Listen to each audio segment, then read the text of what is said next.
Yo, yo, yo, Liege Games here. Let's do this. What do we got going on next week? As we just saw this past week, the money's flowing. Is there enough money left for anything else? Well, we're going to see because there's going to be a big test of the market. As always, you like this, thumb it, tell your friends about it, post it anywhere you want to. I got nothing else. Upcoming crowdfunding games of the week of May 31st and the first couple days of June. Let's do this.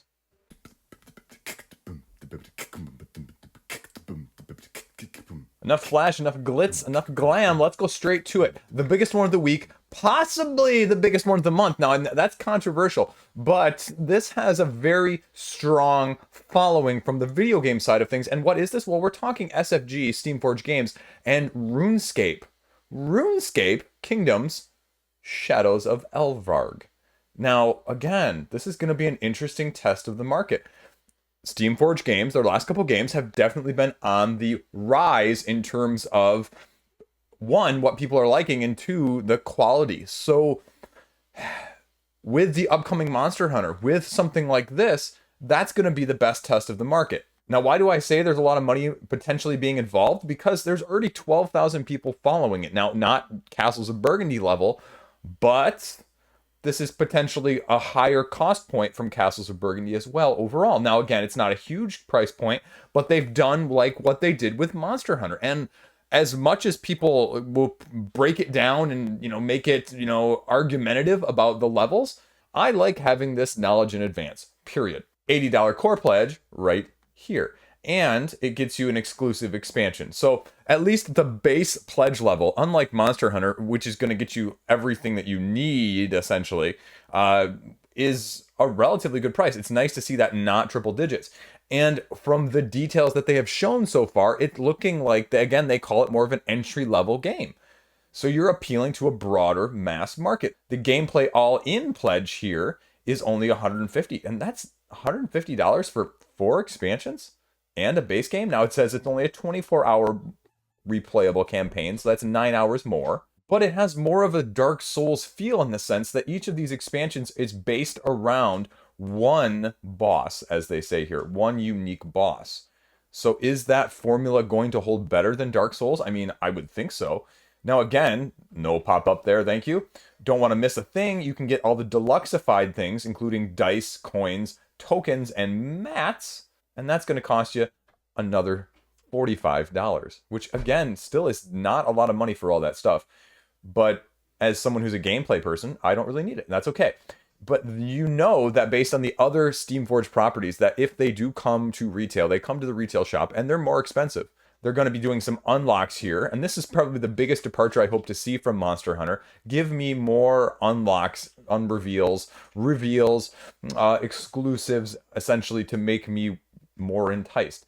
We had a channel or two that I think had hands-on. I think Board Game Co. had hands-on, Quackalope had hands-on, and King of Average had hands-on. So I'd be shocked if we don't see the same cast of characters in this one, but it's going to be interesting to know. In case you're hearing knocking in the background, it's my 1.5-year-old knocking on the door while I'm filming this, because, I mean, why not, right?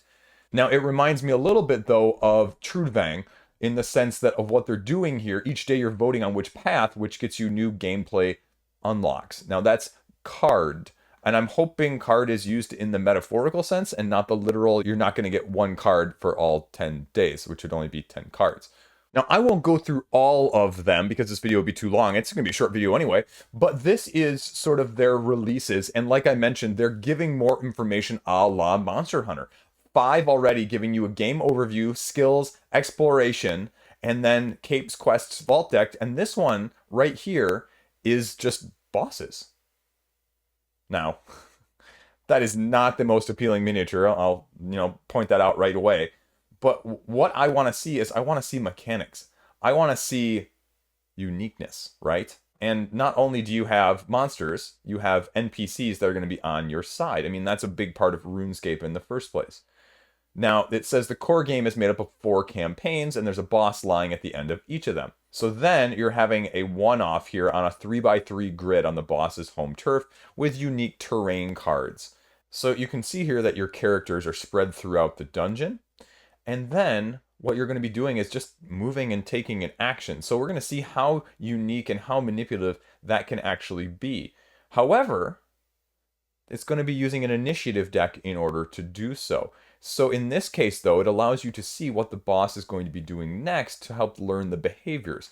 So it appears that they're learning from the Dark Souls, giving you a little bit additional flow as well as insight into how that's going to happen. The initiative track with your own character cards laid out at random, and then you take it when you're next in line. There's a skill defense test, so skill checks are going to be very prevalent, and that kind of gives you a brief overview. Now, if you go back up here, we can check out a few of these others real quick. And the main point when we're looking back at what this game actually is it's not PvP. It's pure cooperative player versus monster, as they're calling it here. Though, unlike some other dungeon crawls where you are going from dungeon to dungeon in order, it's giving you more of an open world and more of a sandbox style. So they're trying to stay true, they say, to the actual RuneScape. Do you want to go on side quests? Do you want to just max out your skills? Do you want to, explore and search for cabbages? I guess you can do that too. Overarching narrative, big finale, but however you want to do it. So again, for someone who's looking for something in between, something that's slightly different, those aspects are appealing. So now though, how much narrative do you actually want to have?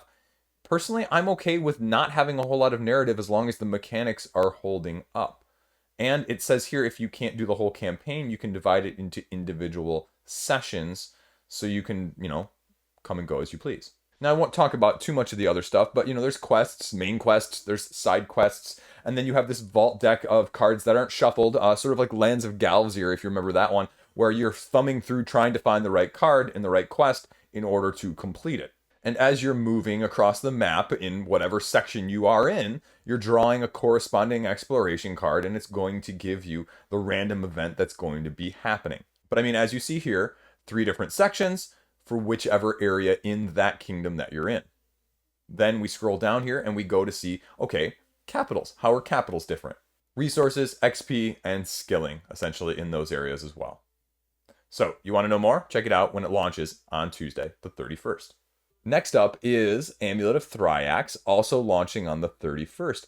Area control, card driven, a little bit of worker placement. There you go.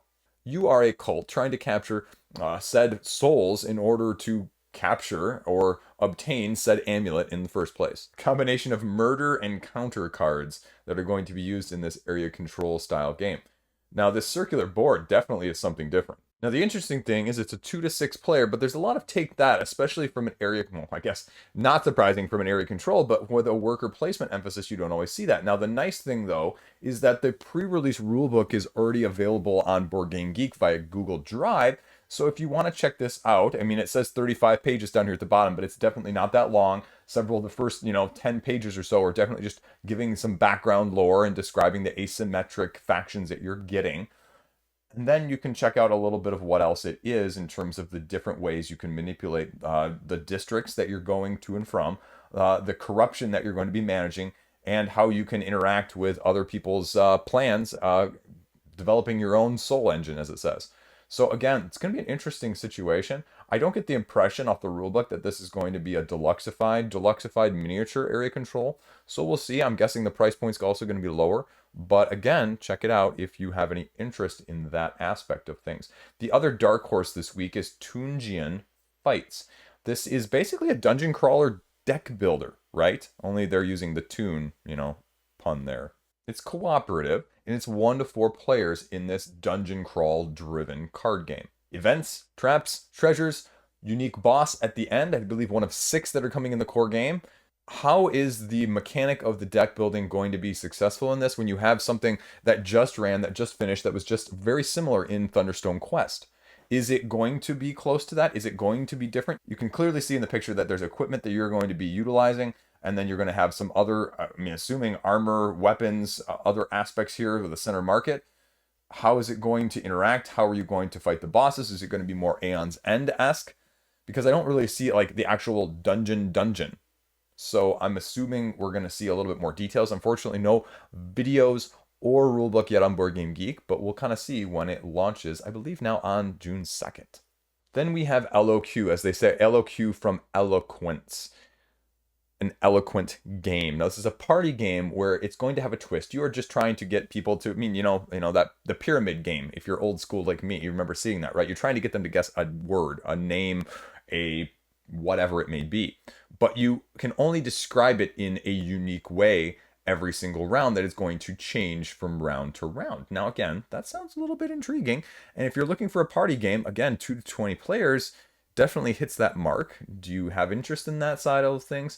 Do you want a game like this? Unique enough that it has a little bit of a twist on the usual guess this game, but also familiar enough that it's not going to surprise people or make them scratch their heads when you pull out it in the first place.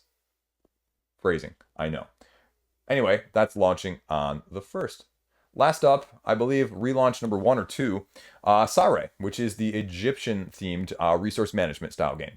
Push your luck, incite your workers to move harder, work faster, and build better. And with one of the 4 different cards that you will be drawing and utilizing in combination with said resources.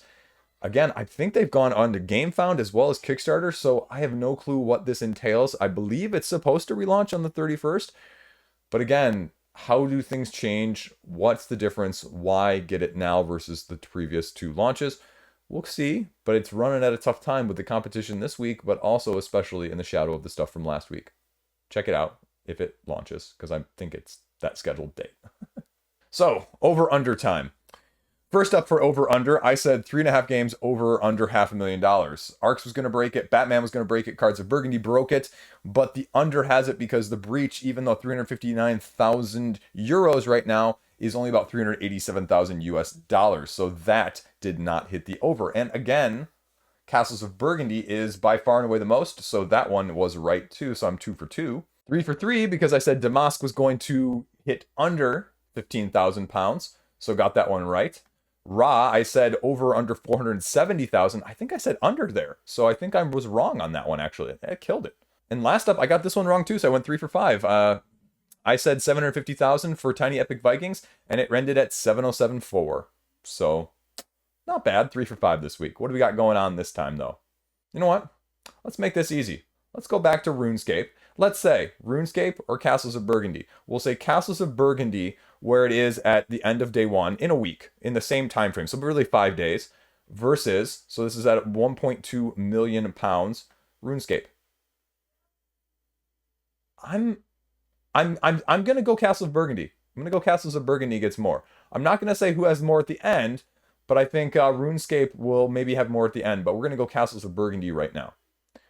Then, the next funding game of this week, is it gonna be Toongeon or Amulet of Thrayax? Again, I'm going to go with Toongeon. I think this one really has something different going on. I think people are going to look at this, hopefully, and see that there's a unique dungeon crawl game with deck building going on there. So I'll go this as the second most funding of the week.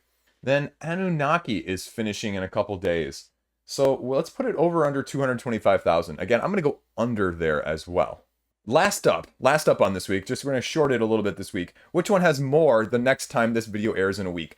Arcs or Batman? Now, Arcs started out killing it. Batman has slowly crept up and is only about $40,000 less than Arcs right now.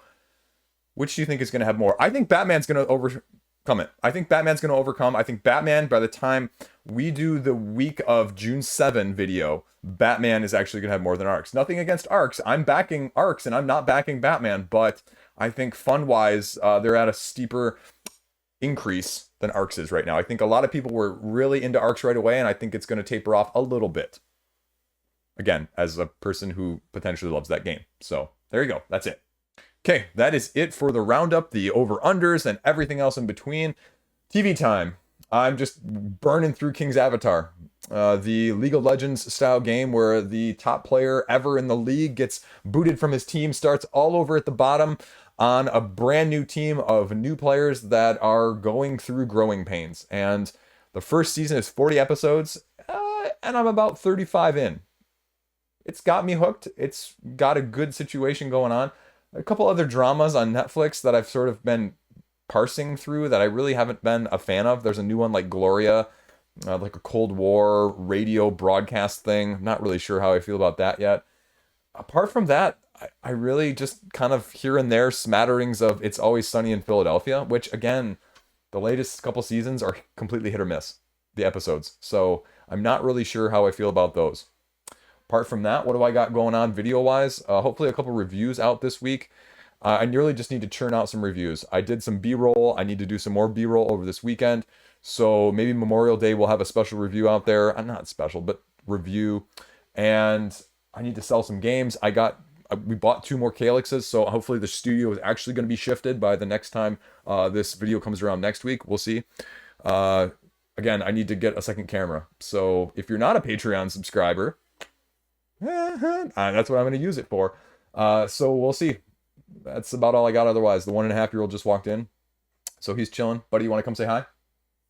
Come here. Come here. But otherwise, that's it. That's all I got. Click the thumb button, subscribe if you're not, and say hi to the 1.5-year-old here. Can you wave hi to Silas? Can you wave hi? Hi, buddy. That's it. Stay classy. Have a great day. I'm going to play me some games tonight. Hopefully, a couple. Peace out. Have a great holiday weekend.